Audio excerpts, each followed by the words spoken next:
Hello there, this is Big Benedict. We're playing Dead Space 2 on Zealot difficulty, and this is the Severed DLC, and this will be my no damage guide and walkthrough for the aforementioned difficulty.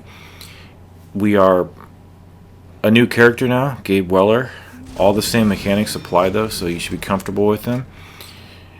I am playing this on the PS3 because when I purchased the PC version for Dead Space 2, it had all the DLC except the Severed DLC. So I had to repurchase this game on the PSN network, having sold the game a couple of months ago. So this is what I would call quality DLC. It is rich with content. The first chapter is about 20 minutes. The second is about 45, because I've already done this guide before on my other channel. And okay, so what they do is they give you, I think they give you 50,000 credits at first, and also the pulse rifle and the seeker rifle, as well as the flamethrower, which I just picked up. What I would say is sell the pulse rifle, sell the flamethrower. Unless why should I say that? I shouldn't tell you what to sell. I'm just telling you what I'm doing. I wouldn't keep the pulse rifle, and I certainly wouldn't keep the flamethrower. I would buy the plasma cutter, the detonator, the line gun, and keep the seeker rifle. So this is the first fight of the mission, and it's pretty challenging, some of these engagements. There's just two of those guys at first, and then what I'm going to show you here is one of the tactics that I used on my last guide. Also, no DLC will be used in this game, so if I were using DLC, for instance, I could go to the store and just get all of the best guns for zero money. But this, with no DLC, I'm actually buying all of my arsenal, buying everything. It's a completely just more legitimate way to do the game. So what I'm going to do is set a couple of traps so that I'll have these to my left so that I can focus on enemies coming coming in front of me. And they're going to spawn when you go about halfway up this area. There's a large drill over to the left, and I think if you throw some enemies in there or push them into it, you get a trophy. I also did a trophy guide in conjunction with my walkthrough.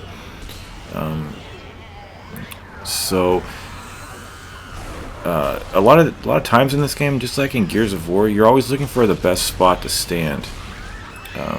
This spot is not the best. You probably want to go on that overhang. Did you see that fucking kid get demolished a moment ago? If you didn't, rewind it, because when I saw that, I just thought, I'm definitely doing that guide because that kid got decimated like that. I happened to be looking at him as he ran right into the fire. But I was looking at the comments of my other guide on my other channel, which has no publicly viewed videos, and the person was saying that I didn't explore the environment enough, and I don't think he understood that I do a lot of my exploration off camera. For instance, there's a power node in this area, and I'll just be getting it afterwards. This fight here took about 40 minutes. It was kind of irritating to get this because what they've brought back is the Twitcher enemy, which is very fast. Now this is the guy we were just talking to, actually. He's attended by an inhabitor, or an infector rather. The amount of HP that these guys have is just fucking absurd. I don't know what it is. My gun must be really weak here. I have a couple of damage levels on it, enriched by the power nodes, but I mean, just look how many hits he takes. So there is an edit over here after I set up a trap for this guy who's going to pop out right here. See, what I want to do is run downstairs, and I don't want this guy to get in my way. So before, my mistake over here actually was I didn't even get stasis from the machine, and I don't have any in my inventory, so it made this next encounter really suspenseful. But this guy will or will not get killed. If he doesn't, just try throwing another detonator mine his way. like right at the center of his body. See if his torso just expires. I think this is a pretty good spot to stand. What's going to happen actually, some of these enemies are going to fall right through the geometry of the vent because the game wasn't programmed to have it be a solid surface for every single enemy that goes over it. I'm not sure what it is, but you can definitely use that to your advantage. So when see they go down there because I don't know, it's just that programming error that I mentioned. And they can't really get you either, so all it is here is pack children. There's a mine worker up there, if you may have saw him, and there's a couple of leapers. So this is one of those fights where you kind of got to prepare for it. So if you set up traps in different areas, it might go your way a little bit better. But I've had the mine worker get stuck in here, and you can just kill him. That was an accident right there. Did not mean to do that. But for the sake of... Wow. Jesus Christ. For the sake of expediency, what I do is just go to the goal so that I have an edit mark. And then I turn around and then get everything off camera because I don't need to show you where the things are. It's, go hunting. Happy hunting. And then we'll go through this door and get a save point. Okay, once we get to the save point and just descend this elevator, which I'm going to speed up because it's a long section of dialogue, we're going to be doing another hanging upside down sequence. And I say another because if you've played the main campaign, obviously in chapter 2, they have you doing that. Yeah, chapter 2. In this one, though, it's not that hard because in chapter 2, right after the train section, the enemies are they're outside of your peripheral vision sometimes. In this one here, it's all in a narrow, confined space. So if you want to, you can go back to the original bench and store and everything, and you can upgrade and buy nodes. And I would upgrade the stasis, either that or the TK impalement. But the TK impalement, I think I did a couple here, but the main thing you want to do is freeze these exploders, keep stasising them, and wait for other slashers to keep up with them until they're right next to them, and then take out their bombs and you can kill clusters of enemies, like 3 to 4 enemies at one time, and it's not that bad. And straight out of Ninja Gaiden 3, this is Ninja Gaiden 3 shit right here. You take a small hit of damage right there. So, yeah, technically you can't do this game without a little bit of forced damage right there, because he falls every time and it takes off a square of your health. And it doesn't matter too much, because if there's no avoiding something in a game, it's completely scripted. It's out of my hands, so I don't care one way or the other about it, although I've never approved of forced damage. So this section is actually really tough. This, what chapter is this in the main game? I think it's chapter 11 or 12. And the tough thing about this is just because of the random nature of these spawns here, that wants you to go to 3 terminals before you can access the main door. We're basically going in backwards order on the main game.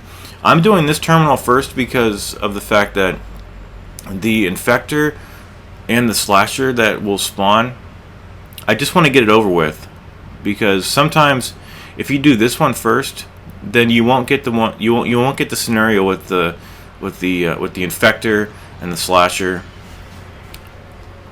because what happens is the infector will infect a couple of mine workers, and then you'll have to deal with the infector and also the mine workers, which have become twitcher enemies, and they come at you lightning fast. So it's kind of hard to describe about why I'm doing this first. It's just that I feel if I have to get that random spawn up here, I would just as soon, first of all, get it over with, and second of all, do that one up there first, so that just in case I can perhaps not get that spawn and then deal with that spawn on another section of the map, which is not putting me in such a vulnerable state. So the random spawns will include the infectors and the twitchers that I mentioned, and also a twitcher and a slasher, and also a leaper and a slasher, and then also two leapers at times, and then I think one leaper. So whatever you get, you get. That's basically what it is, and that's what makes this section difficult. And it's kind of up to you which terminal you want to go to first. See, there's some cover down here I've always found. And I've always had a hard time on the upper platform dealing with the hardest spawn, which I believe is the twitcher and the leaper. So this took me, God, about an hour to keep setting up these guys. These guys shoot projectiles, so be very careful of them. Back off. Use the stasis canisters here. What else to say? Okay, so what happens to me down here is I think you always get the spawn with the infector. So what happened is I got him on the terminal. I got that spawn, on the terminal that's coming up, and strangely, towards the end of the fight, the twitcher could not find my location until I moved a little bit. So it was really unnerving, not knowing when he was going to make his rush, but I could actually see him from my position down here. So this is the last terminal, and I'm actually quite glad they don't give you a checkpoint after each terminal. That would be, that would undermine the integrity of this fight, I believe, because it's really not that hard. I mean, it's very simple to do, but to get hit by that twitcher is pretty difficult sometimes to avoid it, that is. So what I'm doing is I'm trying to give myself some protection, because I suspect that I'll have that hardest wave. I've never had all the spawns happen and not have that hardest wave. I think you're gonna get it no matter what. So, and with the infector, he's just going to be infecting the corpses in the vicinity. So in theory, if you wanted to, I mean, you can go around crushing bodies, but it's never going to save the fact that you did it. So, and I don't think it keeps infecting them perpetually. I think it maybe, and I just don't think it's going to infect like the whole map unless you kill it. I think it has a set number of hosts that it imbibes before it comes after you. That would negate kind of what its purpose is and function is in this game, but still, I just can't imagine something being that lethal in this game and willing to come after you so much. I just can't imagine it. So here's the last one, and I actually ran into this guy right here.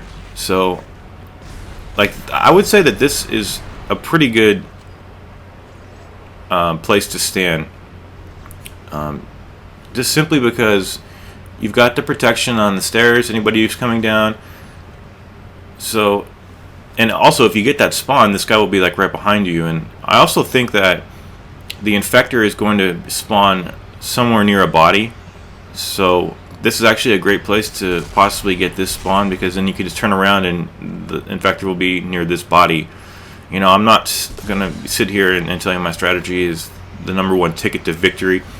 It's just that you have to keep trying. So what's happening now is that the infector is getting killed off right now, and the twitcher upstairs, you can see the light on his helmet going back and forth. He is his AI is undergoing a pathing malfunction, because I'm in the very bottom corner of this map, and it's not until I move up a little bit that the AI corrects itself. So this was extremely unnerving for me down here. I'm trying to protect myself with some mines. I'm almost certain that he will come down the ramp, and he ends up doing so. But even when these guys are delimbed, make no mistake of how fast they are, because he almost caught me even after I had chopped his legs off with the line gun. So, and in addition to his being so quick, you can't even see anything down here. I even tried to shoot the stasis container right there to try to see if he would run past and maybe get hit in the explosion. But here he comes. I approach a little bit, take his legs off, and then I get complacent and I think that he can't catch up to me. And look how quick this guy gets over to me. And it's only a small blessing that I was able to stasis him right there in the midst of trying to do a reload with the line gun. So I think it's pretty bad, the lighting down here, which is to say there's hardly any lighting. I mean, there's the lighting from the furnace right there, some other small lights, but it's pretty horrible. So collect all your assets. I would equip the detonator. Even a detonator such as the one I have with 0 node upgrades will take out this Guardian up here in one blast. And you also might notice a couple of the exploding babes over here. Just take them out. He only yields a bronze semiconductor, which is pretty pathetic. I think they only give you, what, 3,000. Small jump scare right there. An enemy over to the right playing dead on the floor. So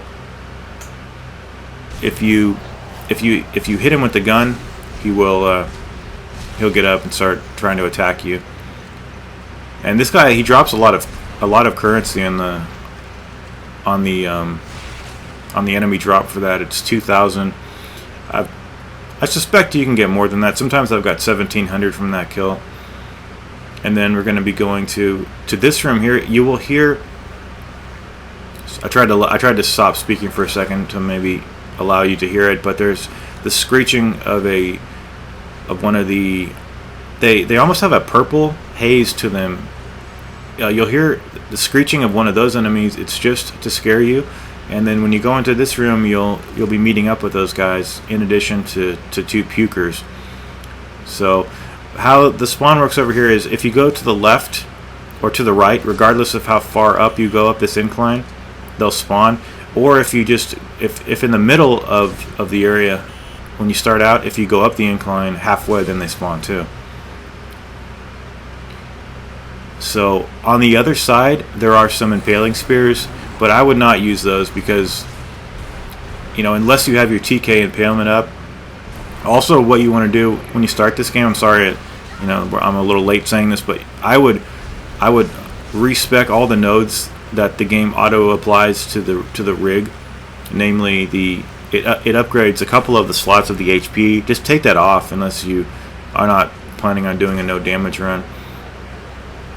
These games are beautifully designed to do these no damage, and but anyway, if the guy throws puke at you and there's a leaper in the vicinity, like if you have the opportunity to do that, throw the puke at the leaper, because even if he has 0 hit points taken off his enemy AI, you know, his enemy integrity gauge, which we can't see, it will kill him outright.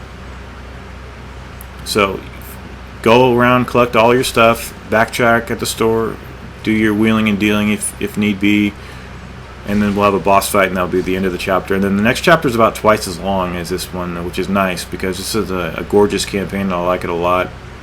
It's a save point in this room right here, and then this is a boss battle with the helicopter or the flying aircraft. It's not a helicopter. I'm not sure what it is, but the only problem that I experience over here is the exploding canister clipping on the edges of the barricades that you're shielding yourself from, and then knocking you back and taking off half your damage.